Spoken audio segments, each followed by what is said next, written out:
Agora vamos aos dois outros menos comuns. Vamos ver o que é isso.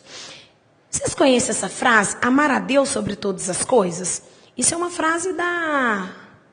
O que é isso, gente? É um mandamento, um dos 10 mandamentos, não é isso? Nesse mandamento está escrito lá, amar a Deus sobre todas as coisas. Amar é o verbo. É um verbo de ação, portanto, ele é núcleo. Vou procurar o sujeito. Deus não pode ser sujeito de amar. Por que não pode ser sujeito? Porque ele está preposicionado. Tem gente que pergunta para mim, professora, como é que você sabe que esse a é preposição? Eu sei que esse a é preposição porque Deus é uma palavra masculina. Não estou dizendo que Deus seja homem, tá bom? Mas é uma palavra masculina. Tanto é verdade que você diz que Deus é justo, que Deus é soberano, você usa os adjetivos no masculino. Se Deus é uma palavra masculina e eu uso a, que não combina com a palavra masculina, eu sei que esse a não variou, portanto, ele é uma preposição. Portanto, Deus não pode ser sujeito de amar. Todas as coisas também não. Primeiro, porque tem a preposição sobre. E segundo, que coisa está no plural, amar está no singular. Eu vou dizer aí que eu tenho o uso de um infinitivo, como se fosse um infinitivo não pessoal, genérico. Quando eu falo amar a Deus sobre todas as coisas, eu não estou falando a Marcelinha deve amar, mas todas as pessoas. A gente usa muito isso, gente, em texto do tipo injuntivo. Eu não sei se vocês já ouviram falar dessa tipologia textual, mas existe um texto que dá instrução, que ensina, que direciona a pessoa a agir de determinada forma, que usa esse verbo no infinitivo não flexionado.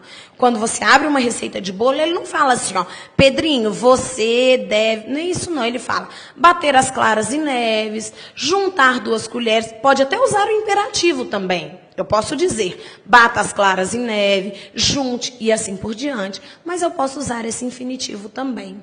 Eu me lembro de uma campanha aí do governo contra a dengue, que ele dizia num folheto, não juntar água parada, não deixar não sei o que lá, não fazer Big Flix. Ele usava o verbo no infinitivo, dando esse caráter genérico, não pessoal, não específico. É o que os 10 mandamentos eles fazem. Na verdade, ele fala para todo mundo deve amar a Deus sobre todas as coisas. Tudo bem, já não preciso de me preocupar com o sujeito. Agora eu vou entender o verbo amar. O verbo amar, ele tem sentido completo? Não.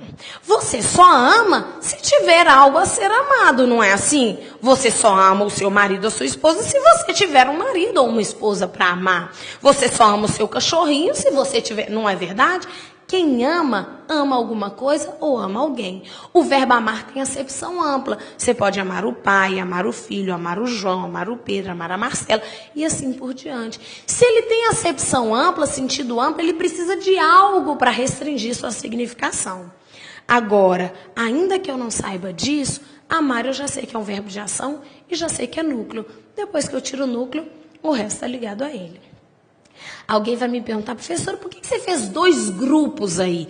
A Deus um grupo, sobre todas as coisas outro grupo. Ora, queridos, pelo bom senso.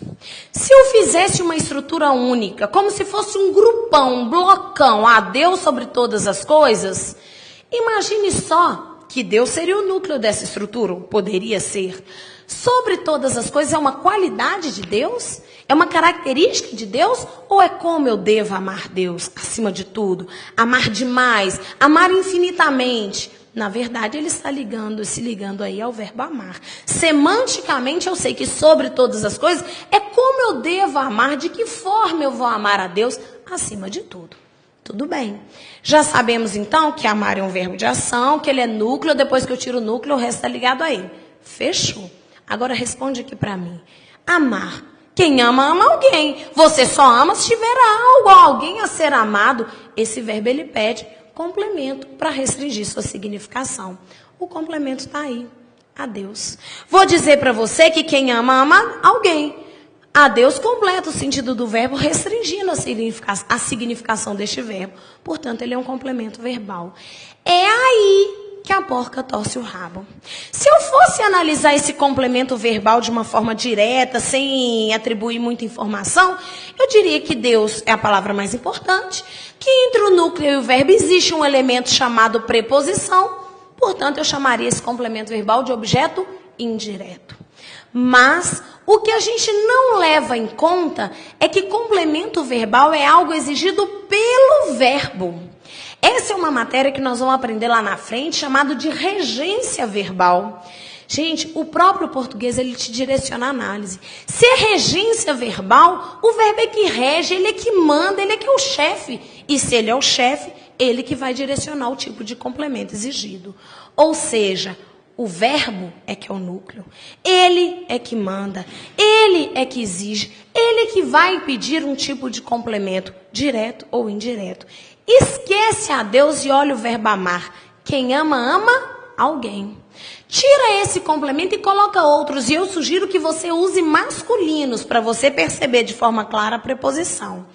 Eu amo o João, eu amo o Marcelo, eu amo o papai, eu amo o vovô, eu amo o titio. Em nenhum desses complementos apareceu aquilo que é a preposição. Veja que o Marcelo, o Joãozinho, o titio, o vovô e assim por diante, esses os aí que apareceram eram artigos. Então o verbo amar, como chefe, como núcleo, ele pede um complemento sem preposição. Ele pede um objeto direto. Acontece que nesse complemento aí apareceu uma preposição.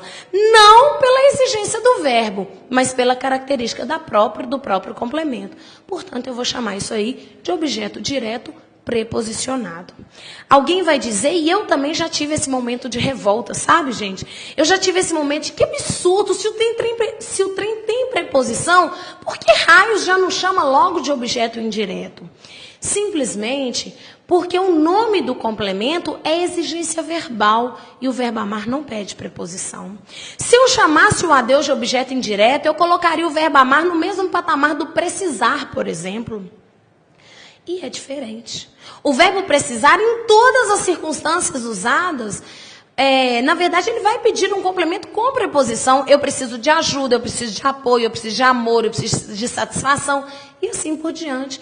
Todos os complementos exigidos nas estruturas são preposicionados. Essa preposição ela é obrigatória, ela é exigida pelo verbo. Agora o verbo amar. Eu amo João, eu amo Pedro, eu amo titio, eu amo papai, eu amo a Deus. Só não a Deus que apareceu a preposição, ou seja, não é uma exigência verbal.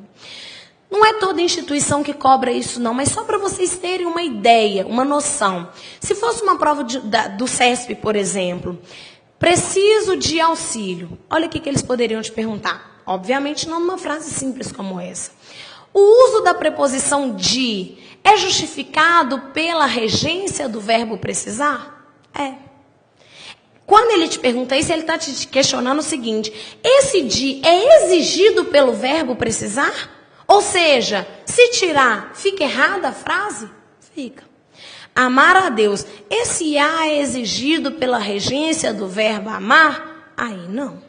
Esse a ele acontece, mas não é o verbo amar que pede. Inclusive, se retirado, não há prejuízo para correção gramatical.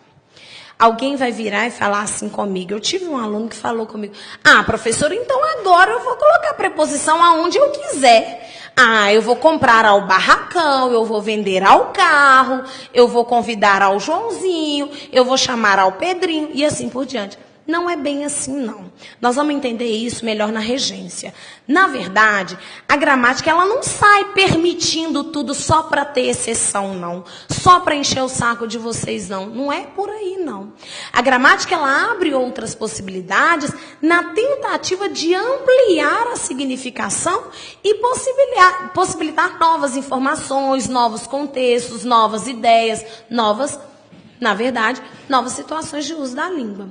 Desta forma, nós sabemos aí consensualmente que o a Deus, ele é usado como objeto direto preposicionado para dar ênfase, realce, para chamar a atenção de Deus. Tanto é verdade que você não usa com outros complementos. Você não fala amar ao meu namorado, não é? Ou amar ao meu pai. Você fala amar a Deus, como se Deus fosse, de fato, uma criatura diferente das demais.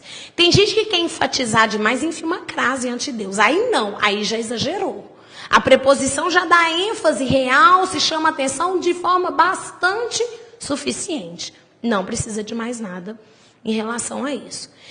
Então, nós sabemos 3 tipos de complemento: o objeto direto, o objeto indireto.